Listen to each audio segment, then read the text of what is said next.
Sri Varahi TV நேயர்களுக்கு வணக்கம். இன்னைக்கு நம்ம எங்கே வந்திருக்கோம் அப்படின்னு பார்த்தீங்கன்னா, சென்னை மதுரவாயல் மேட்டுக்குப்பம் மெயின் ரோடில் புஷ்பா கார்டனில் அமைந்துள்ள ஸ்ரீ சிவா சுடலைமாட இசக்கியம்மன் திருக்கோவிலுக்கு தாங்க வந்திருக்கோம். இந்த கோவிலை யார் கட்டி எழுப்புனது அப்படின்னு பார்த்தீங்கன்னா, நம்ம கனல் கண்ணன், அதாவது ஸ்டண்ட் மாஸ்டர் கனல் கண்ணன் அவர்கள் தான் இந்த ஆலயத்தை கட்டி எழுப்பியிருக்காங்க. இந்த கோயிலோட சிறப்பு அம்சங்களை பற்றி வாங்க தெரிஞ்சுக்கலாம்.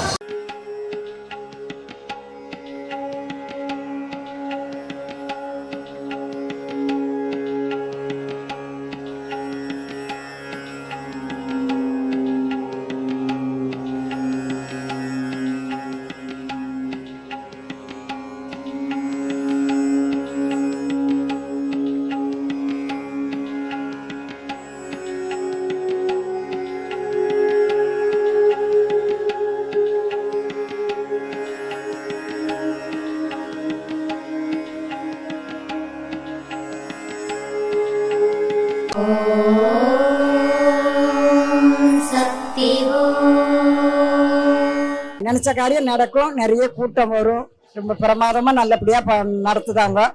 ரொம்ப இதா இருக்கு, ரொம்ப சந்தோஷமா இருக்கு. நாங்க 8 வருஷமா வரோம்ப்பா. ஆமா, எல்லாம் நடந்திருக்குமா. கல்யாணம் நினைச்சிருக்கேன், குழந்தை பிறக்கணும் வைக்கணும் எல்லாம் நினைச்சிருக்கேன். உடம்பு சரியில்லாம இருந்தா நல்லா இருக்கும் அதை நினைச்சிருக்கேன். 8 வருஷமா எனக்கு தெரியும்.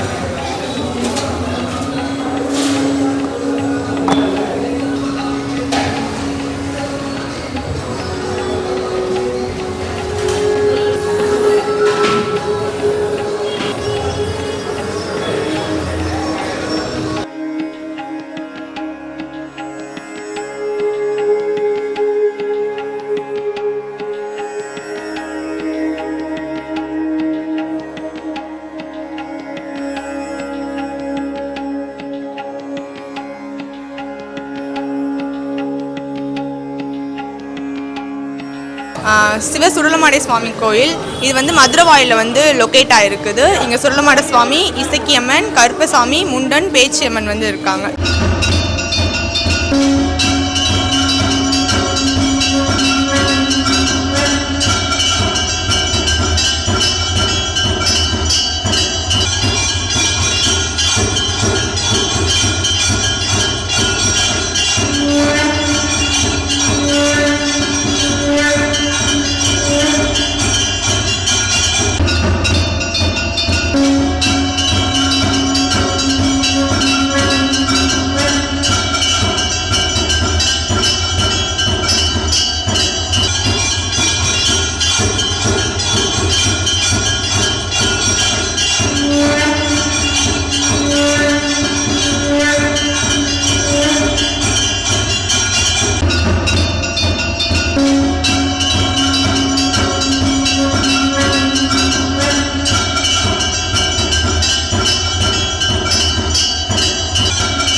ஸ்ரீ வாராகி டிவி நேயர்களுக்கு என் வணக்கம்.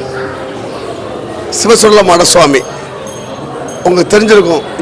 இந்த திருக்கோயில், இந்த கோயில் எல்லாமே மதுரையை தாண்டினாலே இவரோட கோட்டை தான் சொல்லுவாங்க. அதாவது பொதுவாக இந்த ஆலயங்கள் எப்பொழுதுமே நம்முடைய குலதெய்வ ஆலயங்களாக இருக்கும். அதாவது பொதுவாக நம்முடைய முன்னோர்கள் காலத்தில் குலதெய்வங்கள் இவங்க தான், நம்ம குலத்தை காக்கும் தெய்வங்கள். குலதெய்வ வழிபாட்டுக்கு முக்கியமாக இருப்பவர்கள் இந்த சுடலமாடன், பேச்சியம்மன், இசக்கியம்மன், முண்டசுவாமி, 18ஆம் படி கருப்பர் போன்ற காவல் தெய்வங்கள். எனக்கு இதே மாதிரி கோயில் ஒன்று கட்டலாம்னு எனக்கு ஒரு சின்ன ஒரு 20 வருஷத்துக்கு முன்னாடி சின்ன ஒரு ஆசை இருந்தது. ஆனால் நாங்கள் எங்கள் ஃபேமிலி டோட்டலாகவே எல்லாருமே சுடலமாட சுவாமி பக்தர்கள். எனக்கு பொதுவாகவே நான் எனக்கு கருப்பசாமி ரொம்ப ரொம்ப பிடிக்கும். அது என்னமோ தெரில. அதுக்கப்புறம் நான் இந்த கோயில் கட்டணும் முடிவு எடுத்து 2006 தான் இந்த கோயிலை நான் கட்டினேன். 2005 கட்டி 2 முதல் கும்பாபிஷேகம் பண்ணேன். அப்புறம் 2 வருஷம் கழிச்சு மிகப்பெரிய அளவில் பெருசாக கட்டினேன். இப்போ பெருசாக கட்டியும் இடம் பத்தலை. அது இல்லாமல் இந்த கோயிலை பொறுத்த வரைக்கும் நீங்கள் எவ்வளோ பெரிய கஷ்டமாக இருந்தாலும் நீங்கள் வாங்க. உங்களுக்கு நமது பெரியவர்கள் இருக்காங்களே, நேராக போனால் சில பேர் பெரியவங்ககிட்ட பார்த்தாலே சரியாக சொல்லுவாங்களே. ஏன்னா அதே பெரியவங்க நம்ம குடும்பத்தில் ஒருத்தர் தான் அந்த குலதெய்வங்கள். அதான் அந்த சிவசுடலமாட சுவாமி. இந்த ஐயாவை பார்த்து நேராக உங்களுக்கு நீங்கள் மனசார கேட்டிங்கன்னா எல்லாமே கிடைக்கும். இப்போ உங்களுக்கு இது பொதுவாக பில்லி சூனியம், வீட்டில் பிரச்சனைகள், பிரச்சனைன்றது ரொம்ப கம்மியாக இல்லையே, எல்லார் வீட்லையும் இருக்கு. அது எல்லாமே இங்கே தீர்த்து வைப்பார் இந்த சுடலமாட சுவாமி. அதேமாதிரி இசக்கியம்மன் கும்பிட்டிங்கன்னா நீங்கள் தெரியும், தென் மாவட்டங்களில் மிகப்பெரிய ஒரு காவல் தெய்வம். கையில் குழந்தையுடன் இருக்கும் ஒரு தெய்வம் என்றால் அது இசக்கியம்மன் தான். அந்த அம்மன் வந்தீங்கன்னா கேட்டவரை நீங்கள் மனதார கேட்டிங்கன்னா கண்டிப்பாக உங்களுக்கு குழந்தை பாக்கியம் கிடைக்கும். அதுபோல் 18ஆம் படி கருப்பசுவாமி அவரும் இங்கே எழுந்திருக்காரு. எல்லாருக்கும் நல்ல விஷயங்கள் கொடுக்குறாரு. ரொம்ப பிரபலமாக இருக்கும். அப்புறம் அவருடைய பரிவார தெய்வரான முண்டசுவாமி, பேச்சியம்மன் மற்ற 21 அதிபதிகள் கொண்ட இந்த சிவசுடலமாட சுவாமி கோயில் மதுரை வாயில் மேட்டுக்குப்பம் மெயின் ரோட்டில் இருக்குது. அது இல்லாமல் இந்த கோயில் பொறுத்த வரைக்கும் எனக்கு ஏன் கட்ட ஆசை வந்ததுன்னா, என்னுடைய குடும்பம் இல்லை, 2 அப்பா பையன் குடும்பம் சேர்ந்து தான், ஐயாவுடைய அப்பாவுடைய குடும்பம் சேர்ந்து தான். 2 பேருமே இந்த குலதெய்வ வழிபாட்டு ரொம்ப குலதெய்வ வழிபாட்டு பூசாரிகள். ஸோ அது நான் ஒரு காலத்து சினிமாவுக்கு இதெல்லாம் நான் மறந்து போனதுக்கப்புறம் மறுபடியும் சில பிரச்சனைகளால் நான் இந்த குலதெய்வங்களுக்கு இப்போ என்ன குலதெய்வம் நான் கோயிலுக்கு போகும்போது எனக்காகவே தோன்றிட்டு இந்த என்னுடைய குலதெய்வ கோயிலில் போக வேண்டிய நிர்பந்தம் ஏற்பட்டது. அப்போ போகும்போது எனக்குள்ளே ஒரு உணர்வு வந்தது. ஏன் இந்த கோயிலை நம்ம சென்னை மாவட்டத்தில் கட்டி சென்னை நகரத்தில் கட்டி ஏன் நம்ம பெரிய லெவல் பண்ணலாமே, பெரிய லெவலில் அதாவது கட்டலாமே அப்படின்னு நினச்சேன். எனக்கு அவன் அருளாலே எல்லாமே கிடச்சி, அவனால் நான் இயக்கப்பட்டு கட்டி முடித்தேன். அது இப்போ கூட பார்க்கும்போது இவ்வளோ பிரம்மாண்டம் எப்படி கட்டினேன், எப்படி எனக்கு இவ்வளவு வேலை செஞ்சு இவ்வளோ பணம் எப்படி வந்துச்சுன்னு பார்க்கும்போது ரொம்ப ஆச்சரியமாக இருக்கும். ஸோ எல்லாமே அவன் செயல் தான் நினைப்பேன். இந்த கோயிலுக்கு வாங்க, உங்களுடைய குடும்ப பிரச்சனைகள் எல்லா பிரச்சனையும் தீர்ந்துடும். அது இல்லாமல் இந்த கோயிலுடைய விசேஷம்னு எல்லா செவ்வா வெள்ளிக்கிழமை சிறப்பு அலங்கார பூஜை நடக்கும். தமிழ் மாத கடைசி வெள்ளி கிட்டத்தட்ட ஒரு 5000 பேர் அன்னதானம் சாப்பிடுவாங்க. சாமிக்கு ஆடு பலியிட்டு அதை உணவாக்கி எல்லாரும் சாப்பிடுவாங்க. அதேபோல் வைகாசி கடைசி வெள்ளிக்கிழமை இந்த திருவிழா கோலாகலமாக 4 நாள் நடக்கும். அதே மாதிரி தை கடைசி வெள்ளி படுக்கை திருவிழா ரொம்ப சிறப்பாக நடக்கும். இப்போ வரப்போகிறதுல கூட படுக்கை திருவிழா பிப்ரவரி மாதம் 9ஆம் தேதி படுக்கை திருவிழா நடக்குது. எல்லோரும் இந்த கோயிலுக்கு வாங்க. அதாவது இந்த கோயிலை மனதார, அதாவது நமக்கு எல்லாருக்குமே மூத்த கடவுளான குலதெய்வ வழிபாடு தான் முக்கியம். எப்பவுமே குலதெய்வம் தான், நம்ம குலத்தை காக்குறது தான் குலதெய்வம். அந்த கோயிலான இந்த கோயிலுக்கு வாங்க எல்லாருமே. உங்களுடைய குலதெய்வங்கள் எல்லாருமே இங்கே இருக்காங்க. அதனால் அவருக்கு மனசார சிவசுடலமாடம், கருப்பசாமி, இசக்கியம்மன், பேச்சியம்மன், முண்டசுவாமி, பலவேச கருசுவாமி வணங்கி வாங்க. உங்களுக்கு உங்கள் குடும்பத்தில் எல்லா ஐஸ்வர்யம் உண்டாகும். என்னுடைய வராகி டிவிக்கு என்னோட வாழ்த்துக்கள்.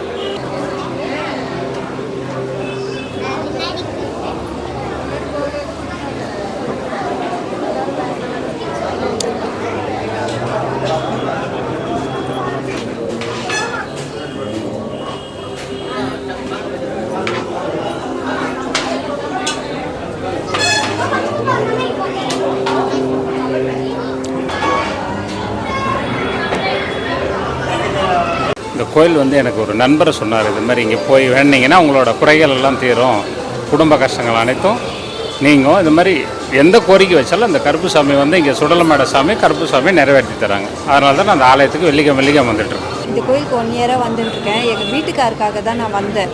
ஏன்னா அவருக்கு உடம்பு சரியில்லை, ஊரில் இருந்தார், நல்லபடியாக வரணுன்றதுக்காக தான் வேண்டிகிட்டு இந்த கோயிலுக்கு வரும்போது எல்லாமே நல்லபடியாக தான் நடக்குது. எந்த பிரச்சனையும் இல்லை. 2 இயர்ஸாக வரேன் இந்த கோயில் கண்டினியூஸாக. நாங்கள் வந்து ரொம்ப ஃபினான்ஷியல் ப்ராப்ளம்லாம் இருந்தது. ஸோ அது கொஞ்சம் பரவாயில்லாமல் இருந்தது. ஸ்டடீஸ் எல்லாம் எனக்கு வந்து நல்லா படிக்கிறதுக்கு வந்து எனக்கு நல்லா இதுவாக இருந்தது. ரிலாக்ஸேஷனாக இருக்கனால எனக்கு அது கொஞ்சம் ஸ்டடீஸ்லாம் கொஞ்சம் எனக்கு ஓகேவா அந்த மாதிரி இருந்தது. எங்கள் கனல்கன் அங்கிள் தான் வந்து பூஜை வைக்கிறாரு. அவர் வந்து நல்லாவே பூஜை வைப்பார். எனக்கு அவர் பூஜை வச்சா மட்டும்தான் எனக்கு ரொம்ப சாட்டிஸ்ஃபேக்ஷனாக இருக்கும். அவர் பூஜை வச்சு விபூதி பூசுவார். எனக்கு அந்த மாதிரி விபூதி பூசினா தான் எனக்கு ரொம்ப ரொம்ப சாட்டிஸ்ஃபேக்ஷனாக இருக்கும். அதுக்காகவே நான் வாரம் இந்த கோவிலுக்கு வந்து வந்துடுவேன். அதுக்கப்புறம் எல்லாருமே இங்கே வந்து ஒரே மாதிரி தான் ட்ரீட் பண்ணுவாங்க. இவங்களுக்கு தான் ஃபஸ்ட், அவங்களுக்கு தான் ஃபஸ்ட், அந்த மாதிரி எதுவுமே கிடையாது. எல்லாருமே ஒரே மாதிரி தான் ட்ரீட் பண்ணுவாங்க. அது நம்ம என்ன நினச்சாலுமே மனசார நினச்சி வந்தீங்கன்னா கண்டிப்பாக நடக்கும். இந்த கோயில் சொல்லமாட சாமியும் முழுசாக நம்பணும். இங்கே வந்து வரும்போது ரொம்ப கஷ்டத்தில் வந்தோம். இந்த கோவிலுக்கு வர ஆரம்பிச்சதுலேருந்து எங்கள் குலதெய்வ கருப்புசாமி வந்ததுலேருந்து இப்போ கொஞ்சம் நல்லா இருக்கும்பா. குலதெய்வ கருப்புசாமி இந்த கோயிலுக்கு வந்ததுலேருந்து ரொம்ப நல்லா இருக்கும். நீங்கள் வேணுனது எல்லாமே நாங்கள் வேணுனது ரொம்ப கடனில் இருந்தோம். கார் வாங்கிட்டு அந்த கடன்லாம் ஓரளவு அடைஞ்சு இப்போ கொஞ்சம் பரவாயில்ல. அதனால தொடர்ந்து மாதம் மலர் பூஜைக்கு வரோம். எத்தனை வருஷமாக அந்த கோயிலுக்கு வந்து? நான் ஒரு 3-4 வருஷமாக வரேன்ப்பா. எத்தனை வருஷமாக அந்த கோயில்? 5 இயர்ஸாக வந்து 5 இயர்ஸ் வந்து நீங்கள் வேண்டது எல்லாமே நடந்திருக்கு. அதில் ஏதாச்சும் பாப்பாங்களுக்கு உடம்பு சரியில்லாமல் இருந்துச்சுன்னா வேண்டிக்கிட்டா அது உடனே சரியாயிடும். மெயின் அது அந்த ரீசன் தான் மெயினாக வேண்டிப்பேன். அப்புறம் ஏதாச்சும் ப்ராப்ளம் வீட்டில் இருந்துச்சுன்னா அதை பண்ணி கொடுக்க சொல்லி வேண்டிப்போம். அது கொஞ்சம் சரி பண்ணி கொடுப்பாங்க. அதனால் முழு நம்பிக்கை இருக்குது. அதனால் நான் ஒரு 5 இயர்ஸ் வந்துட்டுருக்கேன். எத்தனை வருஷமாக அந்த கோயில்? இப்போ 1 வருஷமாக வந்து நீங்கள் வேணும் எல்லாமே கடலமடம் நடந்துகிட்ருக்கு. நீங்கள் வேணும் ஏதாச்சும் நடந்தது ஏதாச்சும் ஒன்று சார்? இப்போ தான் நடந்துட்டு 3 வருஷமாக வருது. நீங்கள் வேணும் எல்லாமே வேணுனது எல்லாமே நடக்கும். ஆமாம். யார் மூலியமா இங்கே கேள்விப்பட்டீங்க? புக்ஸ் படித்து வந்திருக்கேன். புக்ஸ் படிச்சுட்டு வந்திருக்கேன். வந்து ஒரு 15 வருஷமாக வந்துட்டுருக்கேன். சுடலமட 15 வருஷம். எனக்கு குலதெய்வமும் அதுதான். முழு நம்பிக்கையோடு நினச்சி வந்தீங்கன்னா கண்டிப்பாக எல்லாமே சொல்லமாட சாமி நிறைவேற்றி தருவார். அவர் ஆனால் முழுசாக நம்பணும். ஃபுல்லாக நம்பி வந்தால் மட்டும்தான் நிறைவேற்றி தருவார். எத்தனை வருஷமான அந்த கோயிலுக்கு வரும்? நான் ஒரு 6 மாதமாக தான் வரேன். ஓகே, நல்ல வைப் இருக்குது. எனக்கு பிரச்சனை வந்து ஒரு 4 பிரச்சனை இருக்குது. ஒரு பிரச்சனை கிளியர் ஆகிடுச்சு. இப்போது இனிமேல் வந்து ஒரு 4 நாள் தான் இருந்தது. 3 கிளியர் ஆகிடுச்சு. 3 தான் இருக்குது. வேண்டுதல் கம்ப்ளீட்டாக கிளியர் ஆகும். நல்ல வைப் இருக்குது. கண்டிப்பாக ஐயா வந்து பார்த்துட்டு போனால் எல்லாருமே வந்து பயன்படுவாங்க. இதனால் வந்து நான் என்ன சொல்ல வரேன்னா, சாமியை நம்புங்க, அவ்வளோதான். அதுவும் இவர் இருக்கார், முக்கியமான பவர்ஃபுல் சாமி, சிவ சுடலை மாட சாமி. அவர்கிட்ட வந்தால் உங்கள் குறையெல்லாம் தீரும். நம்பி வாங்க, அவ்வளோதான் சொல்லுவேன். என் ஃப்ரெண்டு சொல்லி தான் நானே வந்தேன். இப்போ நல்லா இருக்கேன். நான் ஓரளவுக்கு நல்லா இருக்கேன். இன்னும் நல்லா இருக்கணும்னு வேண்டிக்கிறேன். எல்லாருக்கும் நல்லது நடக்கும். அதே மாதிரி இங்கே வந்து என்னோட குழந்தைக்கு உடம்பு சரியில்லை அப்படின்னா நான் வந்து இங்கே ஒரு 8:30 வந்து ஃப்ரைடே அண்டு டியூஸ்டே 2 நாளுமே வந்து சுற்றி போடுவாங்க. சுற்றி போடும்போது நான் என் குழந்தைக்கு உடம்பு சரியில்லைன்னா இங்கே வந்து சுற்றி போட்டேன்னா அவனுக்கு சரியாயிடும். இந்த கோயில் ரொம்ப பவர்ஃபுல் கோயில். உங்களுக்கு என்ன பிரச்சனைனாலும் சரி, என்ன ப்ராப்ளம்னாலும் சரி, எதனா ஒரு நெகட்டிவ் எனர்ஜி இருந்தாலும் சரி, இந்த கோவிலுக்கு வாங்க. வந்து ஒரு 1 or 2 வீக்ஸ் வந்தாலே உங்களுக்கு வந்து ஒரு டிஃப்ரென்ஸ் தெரியும். அப்போவே உங்களுக்கு தெரியும். வாங்க, எங்கே இருக்குன்னு கேட்டு தெரிஞ்சுட்டு வாங்க. கண்டிப்பாக வாங்க. கண்டிப்பாக நீங்கள் வந்தாலே உங்களுக்கு ஒரு பாசிட்டிவ் வைப்ஸ் இங்கே இருக்கும். அப்போவே தெரியும். நான் வந்து சொல்லணும்னு நான் சொல்லலை, நான் இங்கே வந்து அனுபவிச்சிருக்கேன். அதனால் நான் இதை சொல்கிறேன். ஆக்சுவலாக நான் கிறிஸ்டியனு. இந்த கோயில் பற்றி எனக்கு எதுவுமே தெரியாது. மன வருத்தத்தில் இருந்தேன். ஸோ சும்மா பசங்களை கூட்டிகிட்டு ஈவினிங் ஒரு தடவை இந்த கோவிலுக்கு வந்தோம். லாஸ்ட்டு பொங்கல் அப்போ கரெக்டாக பொங்கலுக்கு முன்னால் இந்த மாதிரி தான் வந்திருந்தோம். அழுது வேண்டிட்டு போனேன். ஆனால் எனக்கு நிறைய மாற்றம் நடந்துச்சு. அதுக்கப்புறம் ஹெல்த் வைஸும் இம்ப்ரூவ் ஆனோம், ஃபேமிலி வைஸ் இம்ப்ரூவ் ஆனோம். எனக்கு ஆஃப்டர் 10 இயர்ஸ் நான் திருப்பவும் எனக்கு ஜாப் கிடச்சிது. நான் ஜாப்க்கு போனேன். ஒரு நல்ல சேலரியில் ஜாப் போனேன். இப்போ வந்து நல்லாமே இம்ப்ரூவ் ஆகிருக்கு. ஃபேமிலி வந்து நல்லாவே இம்ப்ரூவ் ஆகிருக்கு. என் பசங்களை இப்போ நானே இண்டிபெண்ட்டாகவும் பார்த்துக்கிறேன். இந்த மாதிரி வெள்ளி செவ்வாய் திருஷ்டி சுற்றி போடுறாங்க, நீ ஒரு வாட்டி வந்து இந்த கோயிலில் வந்து நீ பாரு சொல்லும் போது அவன் வந்து பார்த்த மறுநாளே அவனுக்கு வந்து ஒரு தனி மகிழ்ச்சி, அவனுடைய கஷ்டங்கள்லாம் அதாவது 99% இருந்த கஷ்டங்கள் வந்து 5% மாறிட்டு. எங்கள் சொந்த ஊர் அம்பாசமுத்திரம், கல்டேக்குறிச்சி, திருநெல்வேலி டிஸ்ட்ரிக்ட். அங்கே ஒரு கோயில் நாங்கள் சொல்ல மாட்டேன் கோயில் கட்டிட்டு இருக்கோம். வந்துட்டு பண்ணி ஒரு நல்ல நியூஸ் வந்துச்சு, இந்த மாதிரி கோயிலில் கும்பாபிஷேகம் டேட்டு வைக்க போகிறோம், இந்த மாதிரி வந்துச்சு. அவனை வச்சிருந்தோம் இவ்வளோ நாள். ஆமாம், அன்னைக்கு தான் ஃபஸ்ட்டு வந்திருக்கோம். இந்த நியூஸ் குட் நியூஸ் வந்துச்சு. இந்த கோயிலுக்கு வந்தோடனே இது மாதிரி உங்களை நம்ம கோயிலுக்கு கும்பாபிஷேகம் டேட்டு குடிச்சிட்டோம். அதனால் அதுலேருந்து நாங்கள் வந்து இப்போது எவ்ரி மந்த் கடைசி வெள்ளிக்கிழமைனா உங்கள் ஐயா வந்து பார்த்துட்டு பார்த்துட்டு சாமி கும்பிட்டுட்டு தேங்காய் பழம் உடைச்சிட்டு என்ன எங்களோட மன கஷ்டம் வந்தாலும் சரி அவர்கிட்ட முறையிடுவோம். இன்னும் கொஞ்சம் உடம்பு சரியில்லாமல் இருந்தாங்க. ஸோ இங்கே வந்து தான் எனக்கு வந்து ஒரு வழி சொன்னாங்க. இங்கே வந்து பர்சன் பொண்ணு கூட்டு எதுக்காக இந்த நீங்கள் வந்திருக்கீங்கன்னு கேட்டாங்க. இங்கே ஒரு குழந்தைக்கு ஒரு வலிப்பு நோய் இருக்குது அப்படின்னு முன்னாடி குறி சொல்லுவாங்க.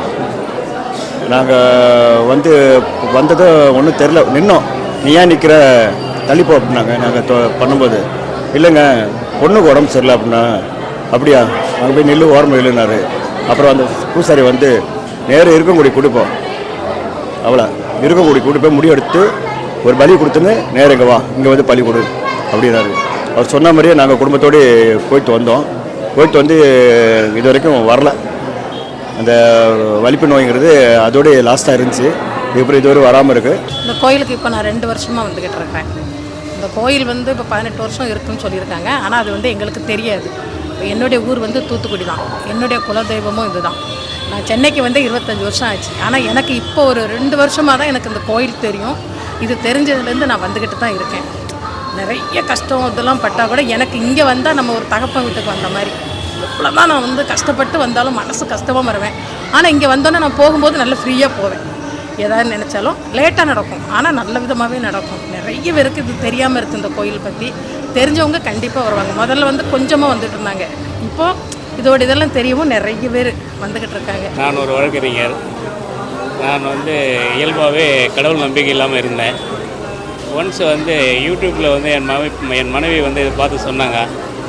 இந்த கோயிலுக்கு வந்தேன். இந்த கோயிலுக்கு வந்ததுக்கப்புறமா தான் பல கோயில்களுக்கு போயிருக்கிறேன். ஏதாவது என்னோட கோயிலுக்கு போகணும், சாமி கும்பிடணுன்ற ஒரு இதுவே இந்த கோயிலுக்கு வந்த பிறகு தான் எனக்கு அந்த ஞானோதயமே வந்த மாதிரி எனக்கு ஒரு ஃபீல் இருக்குது. உண்மையிலே வெரி நைஸ் டெம்பிள். ரொம்ப வரவேற்கிறேன். இந்த கடை அடிக்கடி வரணும்னு நினைக்கிறேன். எத்தனை வருஷமாக இந்த கோயிலுக்கு வரணும்? நான் இன்றைக்கி தான்ப்பா ஃபஸ்ட் டைம் இந்த கேள்விப்பட்டு வந்திருக்கேன். எங்கள் தம்பி ஒரு சொல்லிச்சு, அதனால் கேள்விப்பட்டு வந்திருக்கேன். நான் வந்து பார்த்து அதனால் சொடலை சாமி தான் பார்த்துக்குவேன். சரி, எப்போலேருந்து இந்த கோயிலுக்கு நீங்கள் வரீங்க? லாஸ்ட் வீக்லேருந்து வந்துட்டு. லாஸ்ட் வீக்லேருந்து நீங்கள் வேண்டது எல்லாமே நடந்துருக்கு? இன்னும் இல்லை. கோயில் வந்து ரொம்ப பிரதிஷ்ட கோயில். இது எந்த ஊர்? எங்கள் திருநெல்வேலி மாவட்டங்கள் ஆரம்பங்குளம் அந்த சைடெலாம் வந்து ரொம்ப பிரதிஷ்ட கோயில். ஆனால் அங்கே இருக்கிறவங்க இங்கே இந்த கோயில் இங்கே வரும்போது எங்களுக்கு இங்கே ஒரு நிம்மதி. நம்ம ஊருக்கு போய் பார்க்கலன்னா கூட இந்த கோயிலில் வந்து நம்ம என்னென்ன பார்க்குறோம், நமக்கு ஒரு திருப்தி கிடைக்குது. அந்த மெயினான ஒரு இது வந்து இந்த கோயிலை பொறுத்த வரைக்கும் சிவசொடலம்மன், இசக்கியம்மன், கருப்பர் எல்லாமே இருக்கிறாங்க, பேச்சியம்மன், முன்னன் எல்லாருமே. ஆனால் என்ன நம்பி வந்தவங்களுக்கு என்றைக்குமே வாழ்க்கை உண்டு. இது தெய்வம் அப்படின்னு நினைக்கிறவங்களுக்கு எதுவுமே கிடையாது. நம்பி வாங்க, 3 வாரம் வாங்க, என்ன வேணும்னு கேளுங்க, எங்கள் அப்பா கண்டிப்பாக தருவார். நான் இப்போ 3ஆவது ட்ரிப்பு தான் வரேன். எங்கள் ஊரில் திருநெல்வேலி சிவனேஸ்வரன் கோயில் உண்டு. அங்கே இவர் இந்த கோயில் சொடல் கோயில் ஃபேமஸ்ஸு. இங்கே இந்த ஏரியாவில் கிடையாது. 3ஆவது ட்ரிப் வரேன். இங்கே வந்து மனசு நிம்மதியாக இருக்குது. கோயில் வந்து நல்ல சிறப்பாக நடக்குதுங்க. இது பழைய கோயில் தான். அதாவது இங்கே புதுசாக இப்போ ஒரு 10 வருஷமாக நடக்குது. இது ஊரில் எங்கள் ஊர்லலாம் ஃபேமஸான கோயில். அந்த ஃபேமஸான கோயில் இங்கே வச்சு கண்ணல் கண்ணங்கிறவங்க நல்லா சிறப்பாக பண்ணிகிட்ருக்காங்க. ஆனால் நல்ல சக்தி வாய்ந்த கோயில். ஆமாம், மக்களுக்கு நம்ம நினச்சி வர்றது நடக்கும். அந்த மாதிரி நல்லபடியான கோயில் தான் இது. எல்லோரும் மக்களும் நிறைய பேர் வராங்க. வாரம் வாரம் அதிகரிச்சுக்கிட்டு தான் போதே குறையில. இப்போ ஒரு 10,000 பேர் வந்தால் அடுத்து 20,000 பேர் வந்துக்கிட்டு தான் இருக்காங்க. ஒரு நாளும் குறையவே இல்லை இது வரைக்கும். இன்னும் வந்துக்கிட்டே இருக்கும். சக்தி அந்த கோயில் நல்ல சிறப்பாக நடந்துக்கிட்டு தான் இருக்கிறாரு. அவரும் நல்ல அருமையாக நடத்திக்கிட்டு இருக்காரு. ஒன்றும் பிரச்சனை இல்லை. வருஷம் வருஷம் நல்ல கோயிலோட சிறப்பு அம்சங்கள். சிறப்பு அம்சம்னா இந்த கோயில் வந்து நல்ல சக்தி வாய்ந்த கோயில், அவ்வளோதான். பயத்தோடு வந்தேன். காற்று கருப்பாண்டு இருந்தது என் மேலே. நான் பயத்தோடு வந்தேன். ரொம்ப நம்ம கேன்சர் வந்து செத்துருமோ அப்படின்னு நான் நினச்சி வந்தேன். ஆனால் இப்போ வந்து பரவாயில்ல, என் உடம்பு இந்த கோயிலுக்கு வந்து பரவாயில்ல. எத்தனை வருஷமாக இந்த கோயிலுக்கு? நான் வந்து இந்த கோயிலுக்கு ஒரு 4 இயர்ஸாக வந்துட்டுருக்கேன். ஃப்ரைடே எப்போவுமே இந்த கோவிலுக்கு வருவேன். ஆக்சுவலி இந்த கோயில் எங்கே இருக்குன்னா மதுரவாயிலில் இருக்குது. இங்கே என்னென்ன சாமி இருக்காங்கன்னா சிவ சுடலமாட சாமி, இசக்கி அம்மா, அப்புறம் கருப்பசாமி, அப்புறம் பேச்சி அம்மா, அப்புறம் முண்டர் சாமி, அப்புறம் வெளியே வந்து ஐயனார் அப்பன் எல்லாருமே இருக்காங்க. ஆக்சுவலி நான் இங்கே ஒரு 4 இயர்ஸாக வந்ததுலேருந்து எனக்கு ரொம்ப ஒரு பாசிட்டிவிட்டி இருக்குது. நான் சும்மா ஒரு வாட்டி ஆஃபீஸ் போயிட்டு சும்மா இந்த வழியாக போனப்போ இது என்ன ஒரு கோவில் புதுசாக இருக்கே அப்படின்னு சொல்லிட்டு சும்மா தான் வந்தேன். பட் ஆனால் நான் ஒரு 2 வீக்ஸ் வந்து கண்டினியூஸாக வந்துட்டு இருக்கும் போதே எனக்கு நிறைய ஒரு பாசிட்டிவ் வைப்ஸ் தெரிஞ்சுது. எங்கே போனாலுமே வந்து ஒரு நல்ல ஒரு வைப்ஸ் இருந்தது. அதனால இந்த கோயிலுக்கு வந்து நான் கண்டினியூஸாக வர ஆரம்பித்தேன். இப்போ எனக்கு எதனா ஒரு பிரச்சனை அப்படின்னா அந்த சுடலமாட சாமி வந்து என் கனவுலே வந்து உனக்கு இந்த மாதிரி நடக்க போகுது, எது இருந்தாலும் ஜாக்கிரதையாக இருந்துக்கோ அப்படின்னு சொல்லிட்டு வந்து எனக்கு உணர்த்துவார். அதுவும் இந்த கோயில் ரொம்ப பவர்ஃபுல் கோயில். சுடலமாட சாமி வந்து சென்னையில் வந்து இது இங்கே தான் இருக்குது. ஆக்சுவலி இசக்கி அம்மா சுடலமாட சாமி 2 பேருமே இங்கே தான் இருக்காங்க, வேறு எங்கேயுமே கிடையாது. நான் சொல்வது வந்து சத்தியம். ஐயா சுடலைமாட சுவாமி ஐயோடைய இதில் சார்பாக நாங்கள் பேசுகிறோம். என் உயிரே அவர் தான். நான் 18 வருஷமாக வந்துட்டுருக்கேன் இந்த ஆலயத்துக்கு. 18 வருஷமாக செவ்வாய் வெள்ளினா ரெகுலராக நாங்கள் வந்து செவ்வாய் வெள்ளியில் வருவோம், சண்டேலேயும் வருவோம். எங்களுக்கு வந்து குடும்பத்தில் நிறைய நன்மைகள்லாம் நடந்திருக்கு. இந்த கோயிலை நாங்கள் வந்து யூடியூப்பில் பார்த்தேன். யூடியூப்பில் பார்த்த உடனே கோயிலுடைய மகிமை எல்லாம் பார்த்துட்டு நாங்கள் தேடி, நான் 15 வருஷமாக இருக்கேன் சென்னையில். இப்போ தான் நான் ஒரு 10 நாளைக்கு முன்னாடி தான் எனக்கு தெரியும்.